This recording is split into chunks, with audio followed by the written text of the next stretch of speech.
Students, how are you all? Today in this video I will teach you chapter 4 of Hornbill.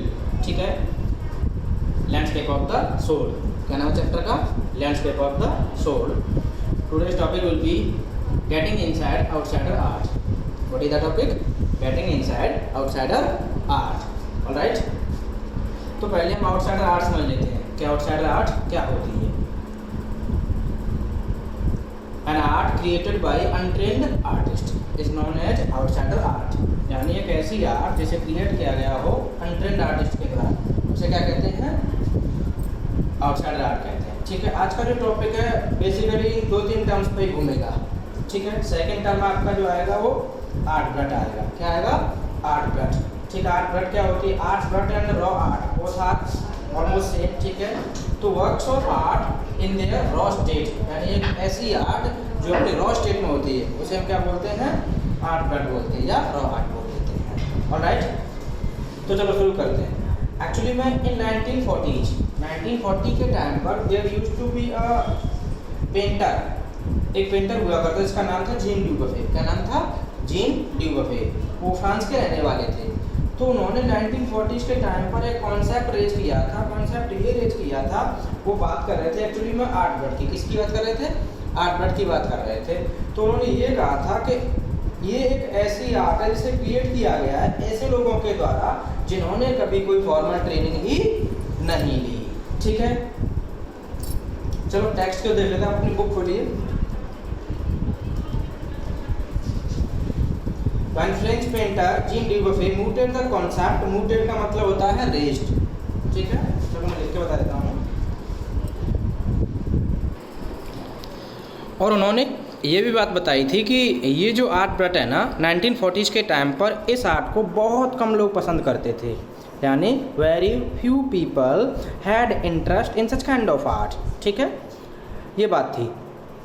From its almost weld beginnings, यानी अपनी धुंधली सी beginning से outsider art has gradually become the fastest growing area of interest in contemporary art internationally. यानी अपनी धुंधली सी beginning के international level पर अपनी जो कंटेम्परेरी आर्ट थी उन आर्ट के बीच में ये जो आउटसाइडर आर्ट थी ना ग्रो होती चली गई. ठीक है, ग्रोइंग एरिया ऑफ इंटरेस्ट बनती चली गई. This genre is described as the art of those who have no right to be artist as they have received no formal training yet show talent and artist insight. यानी art की ये जो style थी ना, painting की ये जो style थी ना, उसे डिस्क्राइब किया गया था ऐसे लोगों की आर्ट जिनको कोई भी अधिकार ही नहीं था एक्चुअली में. who had no right to be artist, यानी ऐसे पेंटर के द्वारा दी गई आर्ट जिनको कोई भी आर्टिस्ट बनने का अधिकार ही नहीं था क्योंकि उन्होंने फॉर्मल ट्रेनिंग नहीं ली थी. ठीक है, लेकिन फिर भी ऐसे टैलेंट शो करते थे वो artist. Their works are a stimulating contrast to a lot of main stream offerings. यानी इन लोगों के द्वारा क्रिएट की गई जो आर्ट थी ना वो कैसी थी? एनकरेजिंग थी. Stimulating means encouraging. Contrast to a lot of main stream offering, यानी हम ये कह सकते हैं कि it was just a contrast to the people of main stream. Alright, around the time Dubuffet was propounding is concept. यानी जब ड्यूबफे अपने कॉन्सेप्ट को रेज कर रहे थे उसी टाइम पर an untutored genius was creating paradise. उसी टाइम पर एन अनट्यूटर्ड जीनियस, एक अनट्यूटर्ड जीनियस जो एक पैराडाइज बना रहा था. पैराडाइज का मतलब होता है एक हेवन बना रहा था. Years ago the little patch of jungle that he began clearing to make himself a garden sculpted with stone and recycled material is known to the world today as the rock garden at Chandigarh.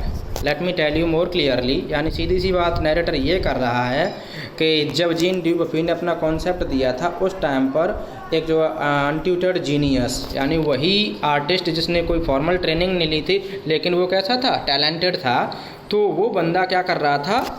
अपना काम कर रहा था अच्छे से. ठीक है, वो एक पैराडाइज बना रहा था बहुत साल पहले. ठीक है, अ लिटिल पैच ऑफ जंगल, एक छोटा सा जंगल का टुकड़ा साफ़ किया गया था. To make himself a garden, अपने आप के लिए गार्डन बनाने के लिए. स्कल्प्टेड विद स्टोन, यानी उसमें पत्थरों से क्या की गई थी? स्कल्पचरिंग की गई थी.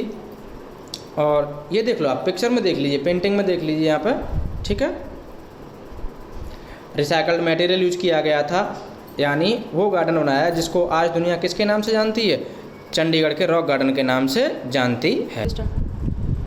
Its 80-year-old creator director Nexon is now hailed as India's biggest contributor to outsider art। यानी इसका जो 80 साल का जो डायरेक्टर है ना, जिसका नाम क्या है? नेक्सन है। ठीक है, चलो मैं बताता हूँ आपको।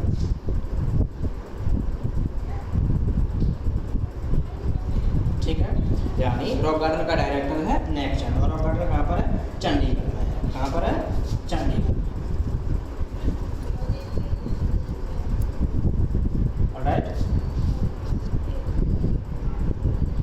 तो नेक्सन को क्या किया था? हेल किया जाता है इंडिया के बिगेस्ट कंट्रीब्यूटर के रूप में, यानी इंडिया की तरफ से जिसने आउटसाइडर आर्ट में कंट्रीब्यूशन दिया था वो कौन थे? नेक्सन थे, रॉक गार्डन के डायरेक्टर। अब क्या हुआ देखिए, the 50th issue spring 2005 of raw vision, a UK based magazine pioneer in outside art publications. यानी एक यूके की एक मैगजीन थी जो पायोनियर थी आउटसाइडर आर्ट के पब्लिकेशंस में। उन्होंने क्या किया था कि अपने 50वें पब्लिकेशन पर रॉक गार्डन की पिक्चर को लगाया। आप इसमें देख सकते हैं पेंटिंग, इस पेंटिंग को लगाया अपने फ्रंट पेज पे, यानी कवर के ऊपर लगा दिया। ठीक है,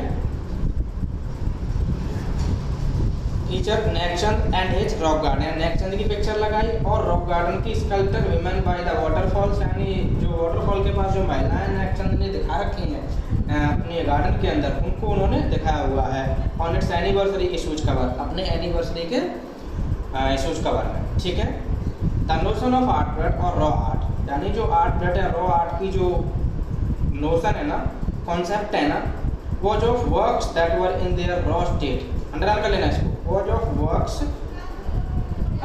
that were in their raw state, मैंने दिखा रखा है, works of art in their raw state, इसी की बात कर रहा है। ठीक है, तो थोड़ी समझने की बात है। As regards cultural and artistic influences, और इसको क्या माना जाता था? कल्चरल एंड आर्टिस्टिक इन्फ्लुएंस माना जाता था। Anything and everything from a tin to a sink to a broken down car could be material for a work of art, यानी ये भी कहा जाता है कि कुछ भी, फ्रॉम एनीथिंग टू एवरीथिंग। ठीक है, एनीथिंग से लेकर के एवरीथिंग, ब्रोकन डाउन कार, टूटी हुई कार के pieces, parts, could be material for a work of art, यानी आर्ट क्रिएट करने के लिए हर चीज़ जो है मटेरियल बन सकती है। Something Nexon, sir students spelling देख लेना एक बार, ये NEK है, NEC के नहीं, ठीक है, नेक्सन है। ऑलराइट, चलो आगे चलते हैं। Something Nek Chand has taken to dizzying heights, यानी कुछ ऐसी चीज़ें जिनको नेक्सन ने कहाँ तक पहुँचा दिया? ऊंचाइयों तक पहुंचा दिया। Recognising his art as an outstanding testimony of the difference a single man can make when he lives his dream, यानी उसने इस बात को सिद्ध कर दिया कि कोई भी व्यक्ति जो है हर किसी भी चीज़ को ऊंचाई तक पहुंचा सकता है, और कोई भी व्यक्ति जो है कितना भी डिफरेंस ला सकता है, अगर बशर्ते वो व्यक्ति जो अपने सपने के लिए जीता है, जैसे नेक्सन अपने ड्रीम के लिए जिए थे। The Swiss Commission for UNESCO will be honoring him by way of European exposition of his works, यानी Swiss commission for UNESCO will be honouring Nexon, वो नेक्सन को क्या करेंगे? सम्मानित करेंगे, by way of European exposition of his works, यानी उसके works को, उसकी रचनाओं को कहाँ पर दिखाएंगे? यूरोप में एक्सपोज करेंगे। The 5 month interactive show realm of Nek Chand, यानी किसके द्वारा? 5 month ऑफ इंटरैक्टिव शो, जिसका नाम क्या है? रियाल्म ऑफ नेक्सन। मैं आपको लिख के दिखा देता हूँ।